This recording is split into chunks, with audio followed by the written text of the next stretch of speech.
Welcome back sa ating FB page na Free Reviewers with Leonalyn at sa ating YouTube channel na Solving Math with Leonalyn.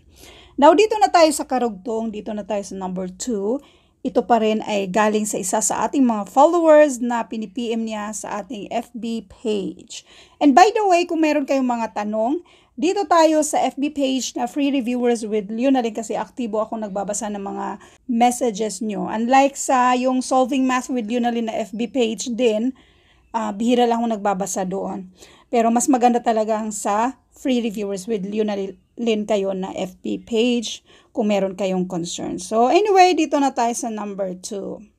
Sa lahat ng mag-exam ng civil service exam, ito kasing exam na ito, marami or halos 10 item or more than 10 item o hindi talaga siya bababa sa 10 item pala yung mga number sequence or yung mga katulad nito.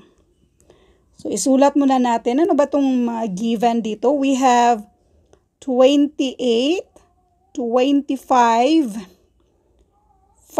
21, 18, 5, 14, tapos dalawa yung hinahanap natin dito. Kapag mga ganito, pattern lang ang hanapin natin. So, paano ba itong pattern? Paano ba kaya ito hanapin yung pattern? Practice lang ng practice kasi ang gagawin natin ay huhulaan natin kung anong pattern ang meron dito. So, ano bang mga obvious? We have 28, kunin natin yung difference dito. 28 minus 25 and that is 3. Therefore, mag-minus tayo ng 3 sa 28 para maging 25.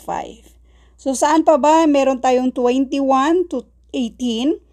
Si 21, minusan natin ng 18, that is 3. Therefore, mag-minus tayo ng 3 sa 21 para maging 18. Medyo meron tayong pattern. So, ano pa bang meron dito? Meron tayong 5. Yung 5 naman ay alternate siya after sa dalawang number. So, therefore, asahan natin kung dalawang number alternate siya, dapat ito ay 5. So, therefore, asahan natin na dapat yan ay 5. Sa choices, yung pangalawang number, meron na tayong 5. Diyan, eliminate na natin yung iba. Napapansin nyo na ba kung anong pattern na meron dito? Tig-dalawa. Tig-dalawa. Yang dalawa na yan, ang difference ay 3. Ang difference dito ay 3. Therefore, ang difference din dyan ay 3. 14 minus 3 and this is 11. Ito na yung pattern. Kung gusto niyo mapanood yung napakadetalye natin regarding sa pattern, pwede niyong i-search yung pattern. Idugtong lang yung Leonalyn para mas madaling ma-sort out yung dati na natin na-upload ng mga videos regarding dito sa number sequence din. Pwede nyo i-search number series kasi dati ko na nakaugali ang lagyan ng number series. Pareho lang din naman yan. Pero kung estudyante kayo, magkaiba yung sequence sa series. Anyway, ang importante lang ay pattern lang din naman ang hanapin natin. So, ang sagot natin dito ay 11 at 5 at yan ay nasa choice letter A. Ngayon, ito yung abangan nyo sa next na video. Pwede nyo itry na sagutan muna. Kenny fires 5 shots to Max 3 shots. Ibig sabihin nito, ratio ba? Si Kenny is to Max, 5 shots sa kanya, 3 naman kay Max.